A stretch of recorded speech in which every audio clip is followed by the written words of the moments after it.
everyone, and thank you for being here for our Arts Forum with Dr. Howard Bosson. He will be talking about Wendell White's work, Difficult Histories, and our Arts Forum, just to remind you, is about linking social justice to the arts. So without further ado, Dr. Bosson. Thank you. Is this on? Yes, you can hear me, okay. Good. So, we are showing two portions of two bodies of Wendell's work. In the sanctuary, we have portions of his series Red Summer, and in the fireplace room, we have a small portion of his body of work called Manifest, which if any of you are going to be in the Boston area sometime in the next few months, you can see, instead of our 5 images, about 100 images at the Peabody Museum. It's a really huge exhibition that they are doing of that body of work. Wendell is an interesting photographer. I know some of you attended the Arts Forum last week when Labouche was here, and her work is all of the moment, a reaction to things that are happening around her in her personal life when she's out with her camera. Wendell's work could not be a greater contrast in terms of working methodology. Wendell's projects really represent a deep dive into historical research. They are not spontaneous like Labouche's work. His work requires lots of coordination, particularly Manifest, with cultural institutions to gain access to the material that he's photographing. And the Red Summer body of work required an enormous amount of archival research to find these news clippings that he attaches to his images. So let me, I'm going to talk first sort of about Manifest and some things I think you should sort of know about it as you look at the images. So we'll start there.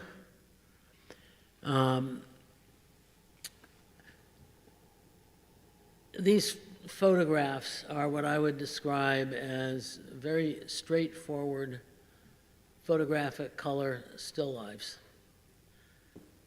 He prints them, as you can see, if you've been in the fireplace room, at a rather large scale. He has taken each of these objects and laid it into a black field and sort of used what we call shallow depth of field, so part of the object sort of fades away. And that's very much intentional, I think, in terms of thinking about memory, thinking and that sort of thing. The use of the black background helps him sort of create a very homogeneous sort of way of presenting the material. The objects that he used all have some real significance in terms of the African American experience in this country. And some of them are objects from extraordinarily well-known events, as this photograph, which depicts a shard from the stained glass window from the 16th Street Baptist Church where 4 young girls were killed in 1966. Some of his objects, however, are much more mundane, and we'll get to that sort of in a moment. One of the things I did want to mention in terms of this was, two things, I guess. One, the captions in his work, while short, are extremely important. It's not obvious that this is a shard from the stained glass window of the 16th Street Baptist Church. it's not obvious that this is a lock of Frederick Douglass's hair. So you do really need to look at the captions, and that holds true for this, the Red Summer part of the exhibition as well. I think a part of the emotional wallop of his pictures is that connection of the caption to the image. And I did want to relate a little story that occurred when we were installing the exhibition. You know, we host the preschool by the fireplace room. And two of the young women who work in the child care center were in the gallery or in the room when we were hanging the pieces, just as we were finishing hanging the pieces, just finished putting up the last caption. And you know, one of them said, "These are kind of interesting, but I don't get them. What is this?" I said, "Just take another look and read the caption." And this young lady sort of, you know, looked at the first picture on the wall when you come in, and the second one, and got to the shard of the stained glass window, and turned around, and tears were streaming down her face. I mean, it made just such a profound emotional connection to her experience as a young African-American woman in this country. And it would not have made that without these captions. So sometimes, no matter how good the image is, you know, they need some words to create a context. So the first two images are sort of recognizable in terms of important historic event, an extraordinarily important person in our history, Frederick Douglass. This kind of image that we're seeing here, slave shackles, is much more an object of which there were far too many of, that, you know, do not attach to a specific individual, but very much do attach to the African American experience. And we have Zoe Neale Hurston's New Eyes Were Watching God, a manuscript which is from the Beinecke Library, which is a very important document writing from the slave period and after the slave period. The last image that we're showing is perhaps the most utilitarian item. And when you look at it without the caption, it's like, what is this? Why is this something that is being featured? Well, this is one of these little gems you sometimes find in an archive that Wendel has unearthed. This is a curtain ring from one of Harriet Tubman's curtains in her home. And you kind of, you know, then make that connection of this utilitarian object to the person, to the history. And it becomes, I think, quite a profound experience. Other items in this series include things like Malcolm X's tape recorder. Boy, I'm spacing right now.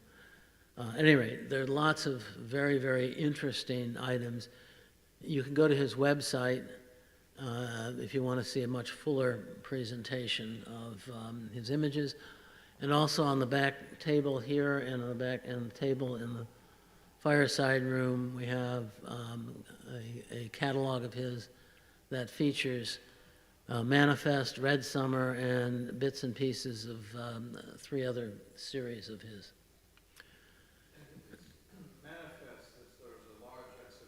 Manifest is the body of work. There'll be a large exhibition at the Peabody Museum a little bit later this year. Right. And while I'm thinking of it, even though I have it as a slide at the very end, I might not get to it or I might forget. Wendel is going to be joining us on March 28th. He's going to be giving a lecture primarily on the Red Summer series at the Glassell School of Art at 6:30 in the evening in their auditorium. And then we're all going to come back here for a reception for him. So I hope you can mark your calendars and you can come to that event. So let me move on to Red Summer. So here we have a very different kind of presentation, a very different way of thinking about a piece of art, I guess, and about time and history.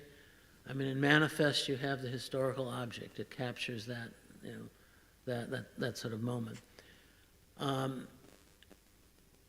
But what do you do when you want to sort of discuss an event, a historical event, that is now 100 years in the past, and there is no visible record of that event at the place the event occurred?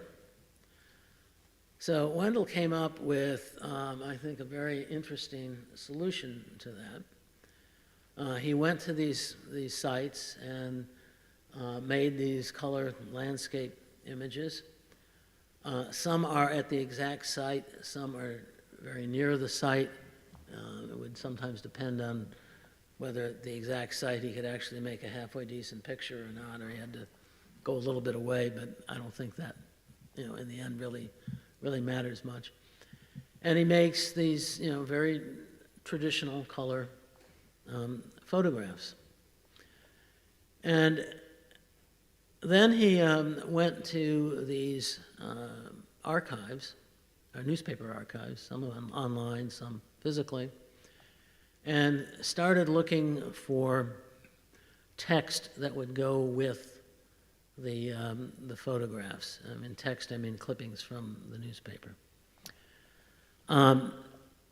And you'll see in the slides and when you go around that sometimes the text, like the one right over here, is sort of self-contained to the specific event that he is referring to.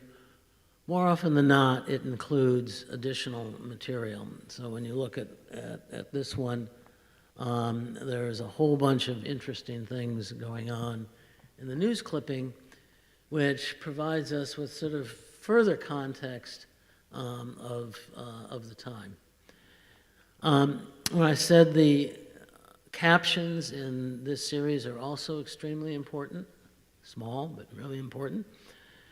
So what you're seeing in his caption is the first little bit is the location and date of the event that he's depicting.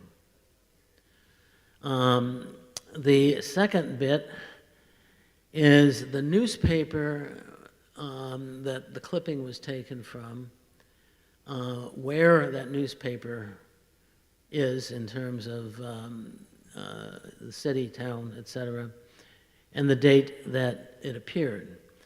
So sort of in this first example, the event took place on July 2nd, 1917, that appeared in the Washington Herald on July 3rd, 1917.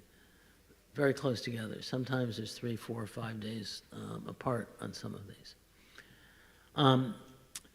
There is a mix of newspapers in terms of his selection, so that this one, which actually there are 2 pieces in here that pertain to Texas history, this one to Houston, Texas history, what happened at Camp Logan in August of 1917.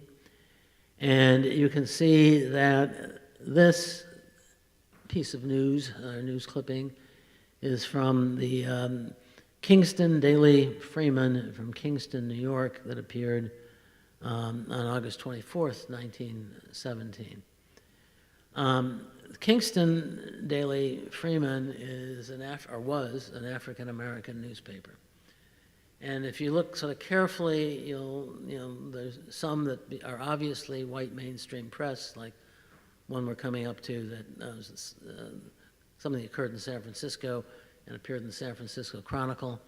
The very last image in the series that we're showing was printed in the Hartford Courant. Those are, mainstream press, and typically daily press. The African American press, more often than not, was a weekly press. But if you kind of look around, look at them, and really kind of read, you'll find that the mainstream press, the white press, has a bit of a different language take on the way the things are reported than the African American press, which I think is also extremely interesting. I don't know how many of you know much about what happened at Camp Logan. Many of you are native Houstonians or longtime Houstonians and probably know a lot more than this recent transplant. But one of the things that's very interesting, after what happened here, the government court-martialed a lot of the soldiers and executed quite a few of them. And this past November, the Department of Justice finally did the right thing. I mean, not the Department of Defense, not the Department of Justice, and really exonerated the participants in what happened at Camp Logan. So, not a good ending, but at least an acknowledgement of some of the kinds of wrongs that were done to people.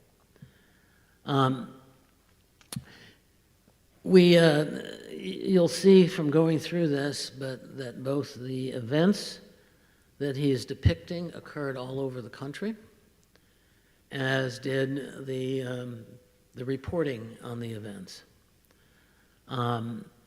So here we have an event in Georgia that was reported on in Pennsylvania.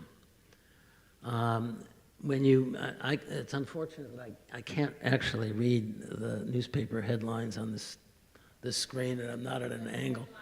Daughters of the Revolution advocate the expulsion of foreign language in schools. With language misspelled. Right. And the byline is 7 killed in race riot in Georgia. Yeah, okay. Maybe I'll have you read the headlines when I go through them, because I can't see them well enough. This one is from San Francisco. And can you do the honors there? Negroes in riot turn upon police. All right, and then you'll see that there's a partial headline on the side, and then another little headline that is readable underneath. So that one gives you a bit, the one underneath gives you a bit of context. He's teasing us with the one on the side, not quite showing us or telling us what that context is. This is the other Texas piece from Longview, Texas. And I found this to be one of the most astonishing headlines in his work. For me, it's interesting because there's a lot going on. Oh, there's a lot going on. There's a lot going on this in the bylines and the headlines.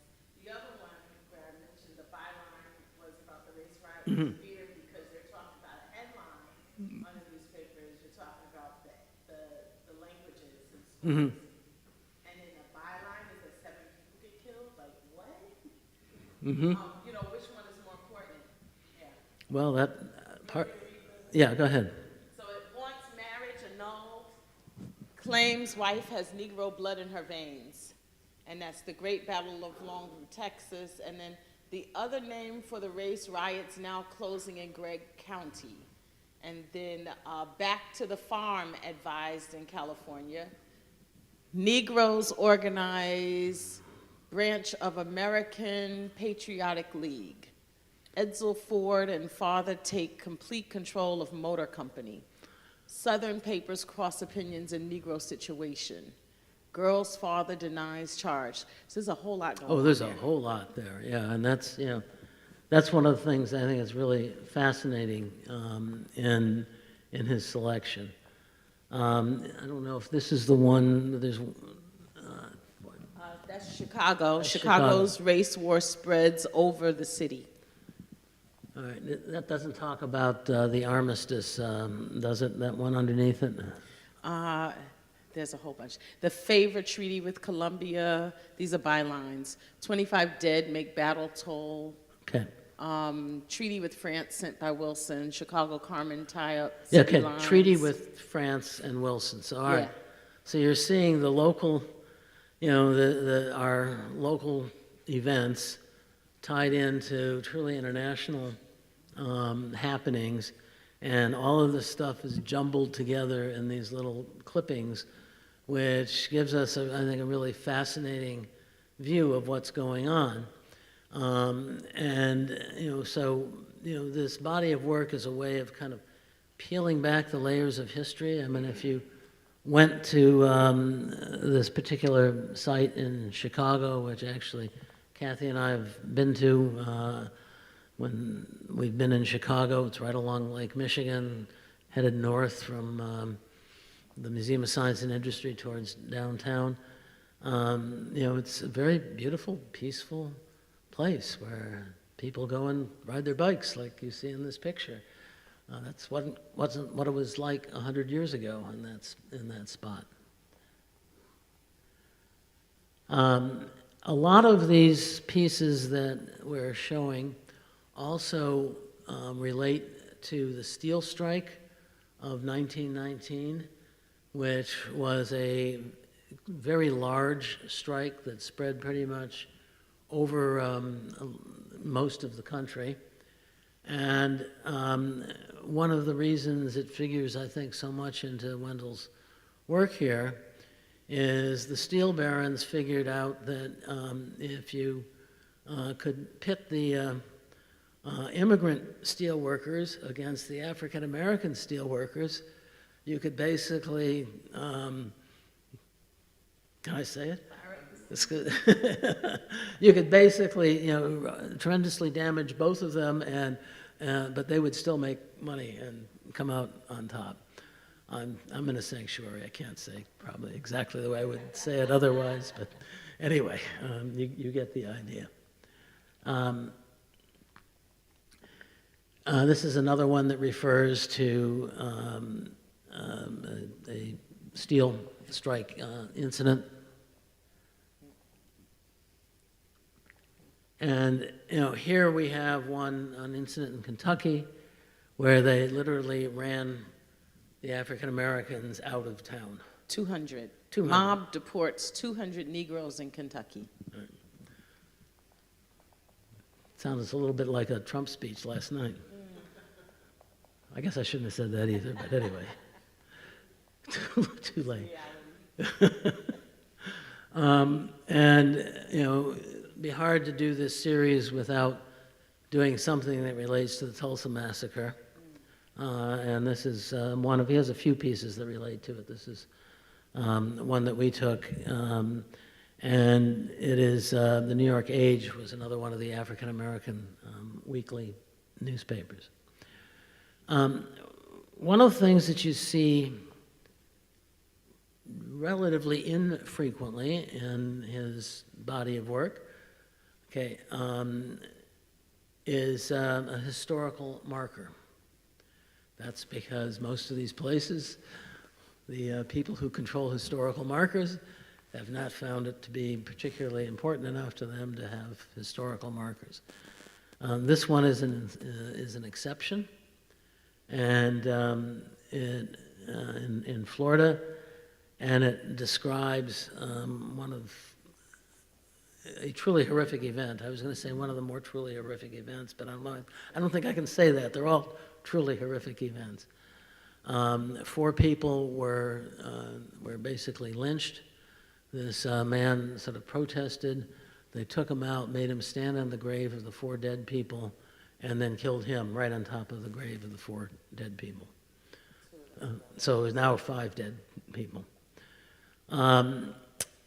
So that is the last image reminder in terms of the lecture, and I think we have about 4 or 5 minutes for questions. I actually have a question that somebody had asked me when we were at the reception last week. And they asked they noticed that Mr. White did not put the date that he took the photograph. Mm-hmm. And they were wondering what date were the photographs taken. And then I will add to that question and say, are the photographs just of the general area or the specific location where the riots and murders and so forth took place? So, he does not date his photographs the way some photographers do. I don't know why. He'll be here on March 28th. Good question to ask him. But you can see we have in the information we have the timeline of each series. Manifest is still going on, and Red Summer is concluded. And your question about the location, some are the specific site, but some are close to the specific site. And I think that is it was very much a photographic decision in terms of some places just did not lend themselves to him being able to make a photograph, so he had to go 100 yards away or something like that. Does anyone else have a question?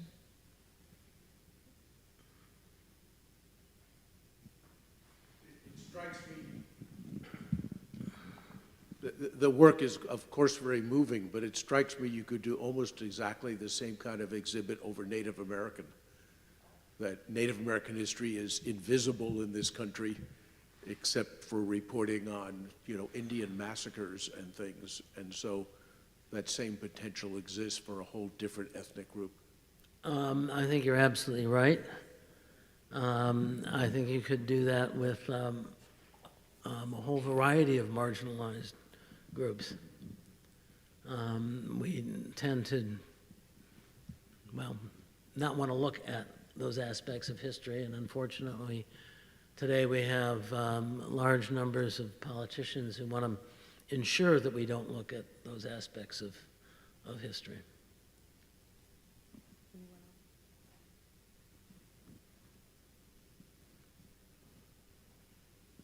What, 2 minutes to spare?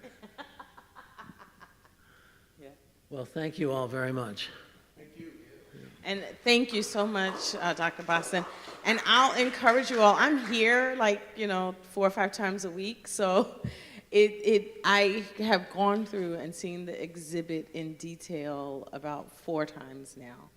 And I would encourage you to not just see it one time, because every time I go back through, I get another glimpse, I get a deeper insight, and it's really affected me personally, and I really appreciate the work myself. So thank you so much for being here. Thank you again. Have a wonderful afternoon.